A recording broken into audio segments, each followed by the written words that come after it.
என் அன்பு குழந்தையே, உனக்கான நல்ல விஷயங்களை செய்து கொடுப்பதற்காகவே உன் தாயானவள் இன்று உன்னை தேடி வந்திருக்கின்றேன். ஒருவருடைய வாழ்வில் மிகப்பெரிய பாதிப்பை உன்னுடைய சாபம் ஏற்படுத்தி இருக்கின்றது. ஏனென்றால் என் அன்பு குழந்தையின் சாபத்தை உன் அம்மா என்று பழிக்கும்படி வைத்திருக்கின்றேன். உன் அம்மா கொடுத்த தண்டனை இதுதான் என்பதனை நீ புரிந்து கொள்ள வேண்டும். இது அனைத்துமே உன் கண்ணீருக்கு நான் அந்த இடத்தில் கொடுத்த பதிலடியாகும் என்பதனை நீ புரிந்து கொள்ள வேண்டும் என் தங்கமே. அவர்கள் வாழ்க்கையில் மிகப்பெரிய தாக்கத்தை இந்த விஷயம் ஏற்படுத்தி இருக்கின்றது. இது உனக்கான பதிவாகும். என் அன்பு குழந்தையே, உனக்கு வாழ்வில் மிகப்பெரிய துயரத்தை எல்லாம் கொடுத்த நபர்களுக்கு நான் கொடுக்கும் பதிலடி என்பதனை நீ மறந்து விடாதே. அதனால் என் வாக்கினை நீ முழுவதுமாக கேட்டு நீ கூடிய விரைவில் ஒரு நல்ல முடிவினை எடுக்க வேண்டும். அதனால்தான் உன் அம்மா என்று உன்னோடு பேச வந்திருக்கின்றேன். நீயும் இதை கேட்டுக்கொண்டிருக்கின்றாய். உன் அம்மா சொல்லும் பொழுது நான் இந்த விஷயத்தை நீ தைரியமாக கேட்க வேண்டும். என் அன்பு குழந்தையே, உன் வாழ்க்கையில் பிரச்சனைகளை முடித்து நான் அதனை இல்லாமல் செய்து விடுவேன் என்பதனை நீ மறந்து விடாதே. இதை மட்டுமல்ல, எல்லா நல்ல விஷயத்தையும் நான் உனக்கு செய்து கொடுப்பேன். உன் வாழ்க்கையில் மாற்றத்தை கொண்டு வருவேன். உன்னுடைய வீட்டில் மங்களகரமான விஷயங்களை செய்து கொடுப்பேன். உன் வாழ்க்கையில் நீ கண்ணீரையே பார்க்க கூடாது, கண்ணீரையே பார்த்திருக்க மாட்டாய். இது போன்று உனக்காக எல்லா விஷயங்களையும் உன் அம்மா நான் செய்து கொடுக்க போகின்றேன். ஆனால் சில நேரங்களில் பொய்யான வார்த்தைகளை பேசி சில உறவுகள் உன்னை நம்ப வைத்து ஒரு நாடகத்தை நடத்தியது. அந்த நாடகத்தை அன்பு குழந்தையே, நீ முழுவதுமாக நம்பி உன் வாழ்க்கையையே நீ தொலைத்துவிட்டு இறுதியாக நிர்கதியாக நின்று கொண்டிருக்கின்றாய் அல்லவா? ஆனால் என் அன்பு குழந்தையே, இது எல்லாம் ஒரு நாள் தெரியவரும் தருணத்தில் வாழ்வா நரகமா என்று ஒரு வாழ்க்கையை நீ வாழ்ந்து கொண்டிருக்கின்றாய். அன்று அந்த நபருக்கு நீ சாபம் விட்டது உனக்கு ஞாபகம் இருக்கின்றது அல்லவா? என்னை இப்படி பொய்யேமாற்றினாயே, உண்மையாக இருந்த எனக்கு இப்படி துரோகம் செய்தாயே, அனைத்திற்கும் காலமும் என் அம்மா தாயும் பதில் சொல்வாள் என்று நீ அன்று சொன்னாயே. நான் அன்று கண்குளிர பார்ப்பேன் என்றும் நீ சொன்னாயல்லவா? என் அன்பு குழந்தையே, அன்று நீ மண்ணை தூற்றி சாபம் விட்டாய் அல்லவா? அந்த சாபத்தை தான் நான் இன்று நிறைவேற்றி வைப்பதாக வந்திருக்கின்றேன் என் பிள்ளையே. உன்னுடைய சாபத்தை இன்று நான் நிச்சயமாக நிறைவேற வைப்பேன். அதற்காக உன் அம்மா நான் ஓடோடி வந்திருக்கின்றேன். அது என்ன தெரியுமா? அவர்கள் வாழ்க்கையை மிகப்பெரிய ஆபத்தை உண்டாக்கி இருக்கின்றேன். ஏனென்றால் அதற்கு காரணம் அவர்களுடைய கர்ம வினையும் சேர்ந்து கொண்டது. அத்தனை பொய்களையும் உனக்குள் அவர்கள் சொல்லி துரோகங்களை செய்து செய்யாத தவறை நீதான் செய்தாய் என்று எப்படி உன்னை விரட்டி அடிக்க வேண்டும் என்றும் தேவையில்லாத வீண் பழியை உன்மீது சுமத்தி அவர்கள் வாழ்க்கையில் சந்தோஷமாக வாழ்ந்துவிடலாம் என்றும் சந்தோஷத்தை கெடுத்தார்கள் அல்லவா? அவர்களினுடைய சுயநலத்திற்காக உன்னை பயன்படுத்தி கொண்டார்கள் அல்லவா? அதற்கெல்லாம் பதிலடி கொடுக்க வேண்டாமா? உன்னுடைய மனம் எவ்வளவு வருந்தியது, எவ்வளவு வேதனைப்பட்டது. நீ சிந்திய கண்ணீரெல்லாம் அவர்களுக்கு தக்க தண்டனையோடு கொடுக்க போகின்றது.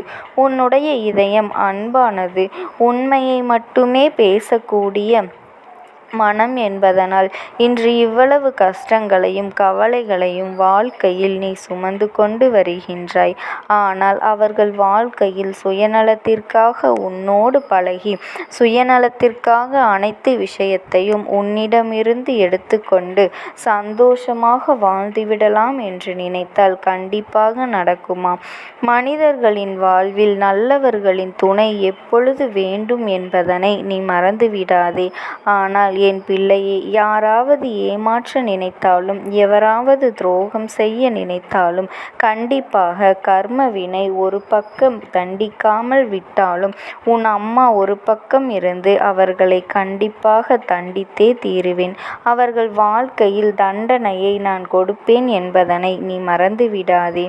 என் அன்பு குழந்தையே, உன் கண்முன்னாலேயே நடக்கப் போகின்றது. இன்னும் 2 நாளில் அந்த செய்தியானது உன் செவிகளுக்கு வந்து சேரப்போகின்றது.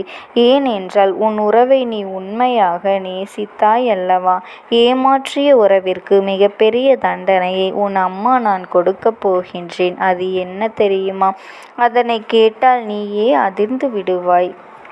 ஆனால் இன்னும் 2 நாட்களில் அந்த செய்தி உன் செவிகளுக்கு வந்து எட்டப் போகின்றது. இருந்தாலும் இப்பொழுது ஒரு சிறிய விஷயத்தை மட்டும் உன்னிடத்தில் சொல்கின்றேன். ஒரு விபத்தை சந்திக்கப் போகின்றார். அவரவர் கர்ம வினை காரணமாக இந்த விபத்தானது ஏற்பட போகின்றது. வாழ்க்கையில் நரகம் என்றால் என்ன என்று இப்பொழுது அவர்களுக்கு புரிய போகின்றது. அவர்கள் எப்படி என் அன்பு குழந்தையே உன்னை வெறுப்பினை தூண்டும் விதமாக பேசினார்களோ அதற்கெல்லாம் அவர்கள் அனுபவிக்க வேண்டும் அல்லவா?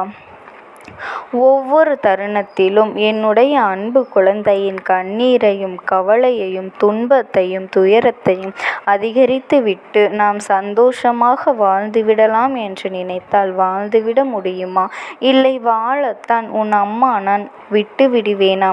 நீ தைரியமாக இருக்க வேண்டும் என் அன்பு பிள்ளையே.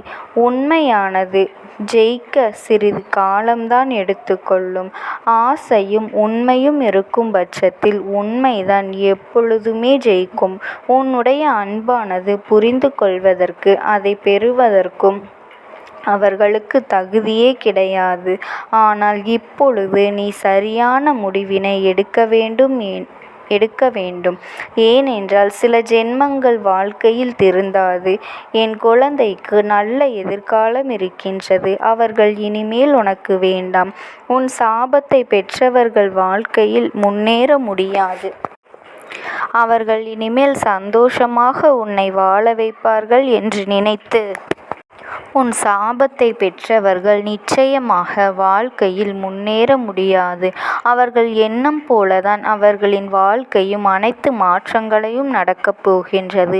அவர்கள் இனி சந்தோஷமாக உன்னை வாழ வைப்பார்கள் என்று ஒரு நாளும் நீ நினைத்து கொண்டிருக்காதே என் தங்கமே. என் வார்த்தைகளை மீது நீ நம்பிக்கை வைத்து உன் கடமைகளை நீ எப்பொழுதும் செய்து கொண்டிரு. மற்றவர்களிடமிருந்து எதையுமே எதிர்பார்க்காதே. மற்றவர்கள் கொடுத்தால்தான் நம் வாழ்க்கை சந்தோஷமாக மாறும் என்று நினைத்து விடாதே. நம்முடைய சந்தோஷம் நம் கரங்களிலே இருக்கின்றது. நம்முடைய எண்ணத்திலேயே இருக்கின்றது. நாம் சிந்திக்கும் செயல்களில் இருக்கின்றதே தவிர அடுத்தவர்களிடம் நம் சந்தோஷம் இல்லை என்பதனை முற்றிலும் நீ புரிந்து கொள்ள வேண்டும். இதனை நீ புரிந்து கொண்டால் அடுத்தவர்களிடம் எந்த விஷயத்தையும் நீ எதிர்பார்க்க மாட்டாய். எதிர்பார்க்கக்கூடிய விஷயம் சிறுவர்களிடம் மட்டுமே கிடைக்கும் என்றால் எதிர்பார்க்கலாம். ஆனால் என்னுடைய சந்தோஷம் மட்டுமே எனக்கு முக்கியம் என்று நீ நினைப்பவர்களிடம், அவர்களுடைய சந்தோஷத்தை பார்க்கக்கூடிய மனிதர்களிடம் சென்று உன்னுடைய சந்தோஷத்தை எதிர்பார்க்காமல் அந்த இடத்தில் சந்தோஷத்தை தடை செய்யக்கூடிய உன்னுடைய சில மனிதர்களிடம் சென்று நீ எதையும் எதிர்பார்த்தால் அந்த இடத்தில் உனக்கு நிச்சயமாக ஏமாற்றம்தான் கிடைக்கும் என் தங்கமே. அளவிற்கு மீறி ஒரு உறவின் மீது நம்பிக்கை வைத்து அதீத அன்பின் மீது ஏமாந்ததெல்லாம் போதும். இனிமேலாவது என் பிள்ளை நீ தைரியமாக இருக்க வேண்டும். வாழ்க்கையில் இனி எந்த தேவையில்லாத விஷயத்திற்காகவும் கண்ணீர் வடிக்க கூடாது. இனிமேல் அப்படி ஒரு சூழ்நிலைக்கு நீ இடம் கொடுக்காதே என் அன்பு பிள்ளையே. உன் வாழ்க்கையில் ஏதேனும் சிக்கல்கள் தடங்கல்கள் உனக்கு தீய விஷயங்கள் நடக்கின்றது என்றால் அதற்கு உன் அம்மா வாழ்க்கையில் நடக்க நான் இனி அனுமதிக்க மாட்டேன் என்பதனை நீ பொறுமையாக கவனிக்க வேண்டும். உன்னுடைய வாழ்க்கையில் ஒவ்வொரு தருணத்திலும் நல்ல மாற்றங்களை கொண்டு வந்து கொடுக்க போகின்றேன். அதை நீ புரிந்து கொண்டு பொறுமையாக இருக்க வேண்டும். ஒரு விஷயத்தை நினைத்து அது எப்படி நடக்குமா இப்படி நடக்குமா, இல்லை நடக்காமலேயே போய்விடுமா என்று கண்ணீர் வடிக்கின்றாய் அல்லவா? இது தேவையில்லாத விஷயத்திற்கு உன்னை ஈடுபட செய்யுமே தவிர ஒரு நாளும் நல்ல விஷயத்திற்கு முன்னேற வைக்காது. என் அன்பு குழந்தையே, இந்த தாயானவளினுடைய அன்பும் ஆசீர்வாதங்களும் உனக்கு எப்பொழுதுமே முழுமையாக கிடைத்து கொண்டே இருக்கும். ஓம் சக்தி. ஓம் ஆதிபரா சக்தி.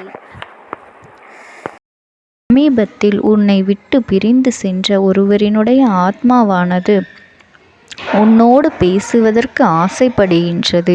என் தங்கமே, நான் உங்களுக்கு ஒரே ஒரு வாய்ப்பினை உருவாக்கி கொடுக்கின்றேன். அந்த ஆத்மாவின் வாக்கினை கேட்பதற்கு இதுவே உனக்கு கிடைக்கின்ற கடைசி வாய்ப்பாகவும் இருக்கலாம். அதனால் என் பிள்ளையே, இந்த வாய்ப்பினை நீ சரியாக பயன்படுத்தி கொண்டு அந்த ஆத்மா உன்னோடு என்ன பேச நினைக்கின்றது, அவர்கள் எதை உன்னிடத்தில் சொல்ல நினைக்கின்றார்கள், வெளிப்படுத்த முயற்சி செய்கின்றார்கள், எதனால் உன்னை தேடி வந்திருக்கின்றார்கள் என்பதனை எல்லாம் நீ தெரிந்து கொள்ள வேண்டும். என் தங்க பிள்ளையே, அவர்கள் எப்படி இந்த தெய்வத்தின் அருகில் வந்தார்கள் என்று நீ யோசிக்கலாம். என் தங்கமே, உன்னுடைய இல்லத்தில் சமீபத்தில் இறந்து போன ஒருவரினுடைய ஆத்மாவானது சில நாட்களாகவே உன் இல்லத்தை சுற்றி சுற்றி வருகின்றது. இந்த அம்மா அதனை கண்டுவிட்ட பிறகு, எதற்கு இங்கே சுற்றி கொண்டிருக்கின்றாய்? நீ இருக்க வேண்டிய இடத்தில்தானே இருக்க வேண்டும். என் பிள்ளையின் வீட்டில் உனக்கு என்ன வேலை என்று கேட்ட பொழுதுதான் அந்த ஆத்மா என்னிடத்தில் சொன்ன விஷயம், எனக்கும் என்னிடத்தில் இருக்க வேண்டும் என்றுதான் ஆசையாக இருக்கின்றது. ஆனால் சில விஷயங்கள் என்னை அங்கே செல்ல விடாமல் தடுத்து கொண்டு இருக்கின்றது. எனக்கு என்னுடைய குடும்பத்தில் இருக்கின்றவர்களிடம் பேசியாக வேண்டும். என் மனதில் தோன்றுகின்ற சில விஷயங்களை அவர்களிடத்தில் சொல்லிவிட்டால் நான் மனநிறைவோடு இங்கிருந்து சென்று விடுவேன். சில விஷயங்களை நான் அவர்களோடு பகிர்ந்து கொள்ளாமல் விட்டுவிட்டேன். அதற்கு சரியான நேரம் இப்பொழுது வந்திருக்கின்றது. இப்பொழுதும் சொல்லாமல் நான் சென்று விட்டால் இனி காலம் முழுவதும் என்னால் அவர்களிடத்தில் சொல்லிவிட முடியாது. இதற்கு நீங்கள்தான் துணையாக நிற்க வேண்டும் அம்மா என்று என்னிடத்தில் வாய்ப்பினை ஏற்படுத்தி கொடுக்க வேண்டும் என்று கேட்டது. என் தங்க குழந்தையே, இப்படி இருக்கும் பொழுது அவர்களிடத்தில் சொல்லிவிட முடியாது. அந்த வாய்ப்பினை ஏற்படுத்தி கொடுத்து என் வீட்டில் உள்ளவர்களிடம் பேச வைக்க வேண்டும் என்று என்னிடத்தில் கோரிக்கை வைத்தது. என் தங்கமே, இப்படி மனதிலே எந்த கெட்ட எண்ணங்களும் இல்லாமல் உன் குடும்பத்திற்காக பேச வேண்டும் என்று கேட்ட ஆத்மாவிற்கு நான் அந்த வாய்ப்பு வழங்குவது தானே முறையாக இருக்கும். அதனால் இந்த அம்மா அந்த ஆத்மாவிற்கு அந்த வாய்ப்பினை கொடுக்க முடிவுகள் செய்து இப்பொழுது உன்னோடு பேசுவதற்காக வரவழைத்திருக்கின்றேன். என் பிள்ளையே, அந்த ஆத்மாவானது உன்னிடத்திலே என்ன பேசுகின்றார்கள் என்பதனை நான் என் மூலமாக உன்னிடத்தில் பேசி சொல்கின்றேன். இந்த அம்மாவிடத்திலிருந்து தான் அவர்கள் மனதில் பேச நினைப்பதை எல்லாம் பேச முடியும். என் தங்கமே, நேரடியாக ஒரு ஆத்மாவின் குரலை உன்னால் அத்தனை சுலபமாகவெல்லாம் கேட்டுவிட முடியாது. இந்த அம்மா அதற்காகத்தான் இன்று இந்த உதவியை செய்கின்றேன். என் குடும்பத்தில் இருக்கின்றவர்களிடம் பேச வந்திருக்கின்றேன். உங்கள் எல்லோரையும் நான் இனி காணவே முடியாது என்பதனை நான் உணர்ந்து கொண்டேன். என் வாழ்க்கையில் நிறைவாக இருந்து என்னால் உங்களுக்கு கஷ்டங்கள் வந்தாலும் உங்களால் எனக்கு எந்த கஷ்டங்களும் இதுநாள் வரையிலும் வந்தது கிடையாது. நான் நினைத்தது போல இந்த வாழ்க்கையை அத்தனை சந்தோஷமாக வாழ்ந்து கொண்டுதான் இருந்தேன். என் குடும்பத்தில் இருக்கின்றவர்களிடம் பேச வந்திருக்கின்றேன். உங்கள் எல்லோரையும் இனி நான் காணவே முடியாது என்பதனை நான் உணர்ந்து கொண்டேன். உங்களோடு இருந்த இந்த காலகட்டம் குறைவாக இருந்தாலும் எனக்கு கிடைத்த சந்தோஷங்களும் மகிழ்ச்சியும் ஏராளமாக இருந்தது. அதனால் எனக்கு எந்த ஒரு கவலையும் இதுவரையில் இருந்ததே கிடையாது. நான் நினைத்தது போல இந்த வாழ்க்கையை நான் சந்தோஷமாகத்தான் வாழ்ந்து கொண்டு இருந்தேன். ஆனால் இவ்வளவு காலம் எனக்கு சீக்கிரமாக என்னுடைய ஆயுள் முடிந்துவிடும் என்று எனக்கு முன்பே தெரியாது. அது தெரிந்திருந்தால் நிச்சயமாக என் மனதில் இருக்கின்ற அத்தனை விஷயங்களையும் நான் உங்களிடத்தில் சொல்லியிருப்பேன். ஆனால் எல்லோரும் நினைப்பது போலத்தானே நானும் நினைத்திருந்தேன். எனக்கும் இந்த உலகத்தை விட்டு செல்ல வேண்டும் என்ற ஆசை கிடையாது. மற்றவர்கள் சொல்வது போல எதற்காக பிறந்தோம், நாம் ஏன் பிறந்தோம் என்று ஒரு நாளும் நான் நினைத்தது கிடையாது. வாழ வேண்டும் என்றுதான் ஆசைப்பட்டேன். என்னுடைய ஆசைகள் எல்லாம் நிராசையாகும்படி இந்த உலகத்தில் விட்டு செல்ல வேண்டிய காலகட்டம் கட்டாயம் வந்துவிட்டது. என்னுடைய கடமை இங்கே சரியாக முடிவதற்கு வந்துவிட்டது. இன்று நான் உங்களோடு பேச வந்ததற்கு முக்கியமான காரணம், சில விஷயங்களை எல்லாம் உங்களோடு சொல்லாமல் விட்டுவிட்டேன். எப்படி நடக்கும் என்று தெரியாமல் நான் சில விஷயங்களை செய்தும் முடித்துவிட்டேன். அதற்காக உங்களிடத்தில் நான் மன்னிப்பு கேட்டுக்கொள்கின்றேன். இதை உங்களிடத்தில் பகிர்ந்து கொள்ள வேண்டும் என்றுதான் இன்று நான் வந்திருக்கின்றேன். உங்களை நான் மனதார வணங்குகின்றேன். இந்த வாய்ப்பினை நான் சரியாக பயன்படுத்தி கொள்ள விரும்புகின்றேன். அதனால்தான் என் மனதில் இருக்கின்ற விஷயங்கள் எல்லாம் நான் சொல்லிவிடுகின்றேன். சிறிது நேரம் அமைதியாக அமர்ந்து என்னுடைய வார்த்தைகளை கேட்டாலே போதும். என்னுடைய அன்பினை புரிந்து கொண்டு அதுவே எனக்கு போதும். நான் நிச்சயமாக இங்கிருந்து நல்லபடியாக சென்று விடுவேன். இன்று உங்களோடு பேச வந்ததற்கு ஒரு முக்கியமான காரணம், நான் சில விஷயங்களை சொல்லாமல் விட்டுவிட்டேன். இப்படி நடக்கும் என்று எனக்கு ஒரு நாளும் தெரியாமல் சில விஷயங்களை செய்துவிட்டேன். அதை உங்களிடத்தில் பகிர்ந்து கொள்ளத்தான் வந்திருக்கின்றேன். என் மனதில் நினைக்கின்ற விஷயம் என்ன தெரியுமா? நான் உங்களை நன்றாக பார்த்து கொள்ள வேண்டும். உங்களின் ஆசைகளை எல்லாம் நிறைவேற்றி கொடுக்க வேண்டும். உங்கள் வாழ்க்கையில் நடத்தி கொடுக்க முடியாமல் போனாலும் இனிமேல் அதையெல்லாம் நடத்தி கொடுக்க வேண்டும் என்று ஆசைப்பட்டு என்னால் ஆன முயற்சிகளை எல்லாமே செய்து கொண்டிருந்தேன். ஆனால் முழுமையான பலன்களை கொடுப்பதற்கு முன்பாகவே இது போன்று நடந்துவிட்டது. அதனால் நான் ஏதேனும் குற்றம் குறைகள் செய்திருந்தாலும், ஏதேனும் உங்களுக்கு மனதிற்குள் கஷ்டத்தை தந்திருந்தாலும் என்னை மன்னித்து விடுங்கள். நான் எப்பொழுதும் உங்கள் மீது உண்மையான அன்பினைத்தான் வைத்து கொண்டிருக்கின்றேன். நான் ஒரு நாளும் மனதில் ஒன்றும் வெளியில் ஒன்றுமாக ஒரு நாளும் நான் நடந்து கொண்டது இல்லை. அதனால் என்னவோ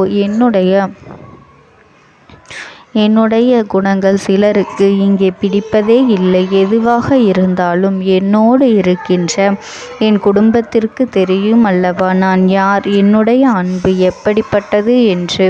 அதனால் என்னுடைய அன்பினை முழுமையாக உணர்ந்து கொள்ள வேண்டும் என்று அதனை இங்கிருந்து ஏற்றுக்கொள்ளவே முடியாத ஒரு விஷயமாகத்தான் இருந்தது. நானும் அங்கும் அங்கும் ஓடி ஓடி மீண்டும் என்னுடைய உயிரை மீட்டெடுத்து விடலாம் என்றுதான் முயற்சி செய்தேன். ஆனால் அப்பொழுது என்னால் அதையெல்லாம் செய்ய முடியவில்லை. உயிரற்ற உடலாக இங்கே நின்று கொண்டிருக்கின்றேன். நாட்கள் செல்ல செல்ல இதை எனக்கு ஏற்றுக்கொள்ள பழகிவிட்டது. இனிமேல் இதுதான் என்னுடைய உலகம். மீண்டும் அங்கே செல்ல முடியாது என்பதனை நான் புரிந்து கொண்டேன். செல்ல முடியாவிட்டாலும் ஆத்மா என்று ஆன பிறகு என்னுடைய உலகத்தில் இருந்தால்தான் எனக்கு சந்தோஷம். மீண்டும் மனித வாழ்க்கைக்குள் என்னால் நுழைந்துவிட முடியாது. எனக்காக இத்தனை காலமும் அன்போடு பழகி எனக்கு எல்லாம் செய்த உங்களுக்கு நான் சொல்கின்ற விஷயம் ஒன்றுதான். நடந்தது எல்லாம் நடந்துவிட்டது. நடந்த விதையை யாராலும் இனி மாற்ற முடியாது. இனி நான் உங்களோடு இருக்க வேண்டும் என்று நினைத்தால் கூட அது நடக்காது. அதனால் இந்த வாழ்க்கையில் நீங்கள் நல்லபடியாக வாழ்ந்து சந்தோஷமாக இருக்க வேண்டும் என்றுதான் அந்த ஆத்மா மனது வேதனைப்பட்டு உன்னோடு பேசுகின்றது. என் தங்க குழந்தையே, யார் உன்னை விட்டு சென்றாலும் இந்த தாயானவளினுடைய அன்பும் ஆசீர்வாதங்களும் உனக்கு என்றென்றைக்குமே முழுமையாக கிடைத்து கொண்டே இருக்கும். அதனால் நீ எதை நினைத்தும் கவலைப்படாதே. உனக்காக எப்பொழுதும் நான் இருந்து கொண்டே இருப்பேன். ஓம் சக்தி. ஓம் ஆதிபரா சக்தி. விடுதலை கொடுக்க மாட்டாயா என்று என் பிள்ளை நீ என்னை பார்த்து கேட்கின்ற விஷயத்திற்குத்தான் நான் முடிவினை கட்டப் போகின்றேன். இன்னமும் சுருக்கமாக உனக்கு சொல்ல வேண்டும் என்றால் உன்னுடைய பிடிவாதம் இந்த அம்மாவினிடத்தில் ஜெயித்து விட்டது என்பதுதான் உண்மை. என் குழந்தைக்கு எந்த ஒரு விஷயம் வேண்டும் என்று அடம்பிடித்து இத்தனை காலமும் நீ நின்று கொண்டிருந்தாயோ அந்த ஒரு விஷயத்திலிருந்து உன் அம்மா நான் உனக்கு விடுதலையை கொடுக்க வேண்டும் என்று என் முன்னால் கதறி அழுதாயோ அந்த விஷயத்தை இன்று உனக்கு நான் முடித்து வைக்கின்றேன். என் பிள்ளையே, சுற்றி இருக்கின்ற உறவுகளையெல்லாம் நம்புவதை விட்டுவிட்டு சற்று விலகி நிற்பதுதான் எல்லோருக்குமே நல்லது. ஏனென்றால் யாருடைய குணம் எப்பொழுது எப்படி மாறும் என்று யாராலும் கணித்துவிட முடியாது. ஒருவரிடத்தில் நல்லபடியாக பேசிக்கொண்டு வந்திருப்பாயானால் அவர்கள் மனதிற்குள் என்ன இருக்கின்றது என்று உன்னால் ஒரு பொழுதும் தெரிந்து கொள்ள முடியாது. அவர்களுக்குள் 1000 விஷயங்கள் ஓடும். உனக்கு செய்து தருவேன் என்று வாக்குறுதியை கொடுப்பார்கள். ஆனால் அதன் பிறகு பார்த்தாயானால் ஒரு நிமிடம் கூட யோசிக்காமல் சற்றென்று இவர்களுக்கு முடியாது என்று சொல்லிவிடுவார்கள். மனதிற்குள் அவர்கள் நினைப்பது, நீ சொல்வதை சொல்லிவிட்டு போ, நான் எதற்காக உனக்கு உதவி செய்ய வேண்டும் என்று எண்ணிக்கொண்டிருப்பார்கள். இது போன்ற போலிகள் அதிகமாக நிறைந்து இருக்கின்ற இந்த உலகத்தில் ஒரு விஷயத்திற்காக என் பிள்ளை நீ ஆசைப்படுகின்றாய் என்றால் அதை மிகவும் நான் கவனத்தோடு புரிந்து கொண்டு உன் வாழ்க்கைக்கு அது சரியா தவறா என்று தேவைதானா தேவையில்லையா என்று ஒரு வேலை கிடைத்தால் உன் வாழ்க்கை தெளிவாக இருக்குமா என்றால் நான் புரிந்து கொண்டுதான் உன் அம்மா நான் உன்னிடத்திலே சொல்ல முடியும் என்பதனை புரிந்து கொள். உனக்கு எத்தனை கால தாமதங்கள் ஆகியது என்பதனை அதனை புரிந்து கொள்ள அதை உன்னிடத்தில் ஒப்படைக்க வந்ததற்கு காரணம் பல அதிசக்தி வாய்ந்த பூஜைகளாலும் தெய்வங்களை நீ தொடர்ந்து வணங்கி கொண்டிருப்பதாலும் மட்டும்தான் உன் வேண்டுதல்கள் உச்சத்தை தொட்டுவிட்டது. தெய்வத்தின் மனதை நீ தொட்டுவிட்டாய். இனிமேல் உன்னிடத்திலிருந்து தெய்வத்தினால் தப்பிக்க முடியாது. நிச்சயமாக இனிமேல் இதனை நீ கொடுத்துதான் ஆக வேண்டும். எந்த எல்லைக்கும் செல்வதற்கு தயாராகிவிட்டாய். கடவுளுக்கு என்னென்ன செய்ய வேண்டுமோ அதையெல்லாம் என் பிள்ளை மனதார செய்து விட்டாய். உன்னுடைய அன்பிற்கு இந்த அம்மா நான் 5வது நாள் உன் வாழ்க்கையில் மிகப்பெரிய பிரச்சனையை தீர்த்து கொடுக்கின்றேன். அம்மாவினை நம்பினால் உனக்கு சத்தியம். என்னை நீ நம்பவில்லை என்றால் இந்த அம்மாவினால் நிச்சயமாக எந்த விஷயத்திலும் இதற்கு பொறுப்பாக முடியாது. உனக்கு நடப்பதை கூட நீ உணராமல் இருந்துவிட்டு நிச்சயமாக உன்னுடைய மனநிலையில் தான் மாற்றங்களை கொண்டு வர வேண்டும். இதனை புரிந்து கொள். ஒரு முறை அல்ல பல முறை இதை நான் சொல்லியிருக்கின்றேன். வாழ்க்கையில் தெய்வத்தினுடைய சக்தி வந்துவிட்டது என்றால் உனக்கு பல நல்ல விஷயங்கள் செய்வதற்கு முயற்சிகளையும் செய்து கொடுத்தது. ஆனால் என் பிள்ளை நீ உன் மனதிற்குள் வைத்திருக்கின்ற தேவையற்ற எண்ணங்களால் அதை தொலைத்து விட்டாய். ஒரு பொழுதும் நீ தொலைக்கவும் மாட்டாய். தொலைக்க இருக்கவும் கூடாது. ஏனென்றால் உன்னோடு இருப்பது இந்த அம்மாவாகிய நான். உன் வாழ்க்கையில் நல்லதை செய்து கொடுப்பது உன் அம்மா நான். உனக்காக இந்த வாழ்க்கையில் எந்த எல்லைக்கும் செல்ல தயாராக இருக்கின்றேன். அதனால் இனி துணிந்து இறங்கு. எண்ணி 5வது நாள் நீ விரும்பிய விஷயம் உன் கைகளில் இருக்கும். எந்த முயற்சிகளையும் செய்யாமல் அம்மா தரவில்லை என்று ஒரு நாளும் என் மீது பழி போட உன்னால் முடியாது. நீ முயற்சிகளையும் உன்னுடைய உழைப்பையும் சரியாக செலுத்திவிட்ட பிறகு நான் கொடுக்கவில்லை என்றால் என் மீது கோபப்பட உனக்கு அத்தனை உரிமையும் இருக்கின்றது. இதற்கு மேலும் என் குழந்தை கஷ்டத்தை சந்திக்க வேண்டிய அவசியமில்லை. எவ்வளவு தூரம் முடியுமோ அவ்வளவு தூரம் இந்த வாழ்க்கையில் உனக்கான விஷயங்களை நீ பெற்றுக்கொள்ள தயாராக இருக்க வேண்டும். என் தங்கமே, இனியாவது என் குழந்தை உனக்கு தர நினைக்கின்ற விஷயங்களை எல்லாம் தருவதற்கு இந்த வாழ்க்கையில் என்னவெல்லாம் சுற்றி நடக்கின்றதோ அதையெல்லாம் நீ தெரிந்து கொண்டு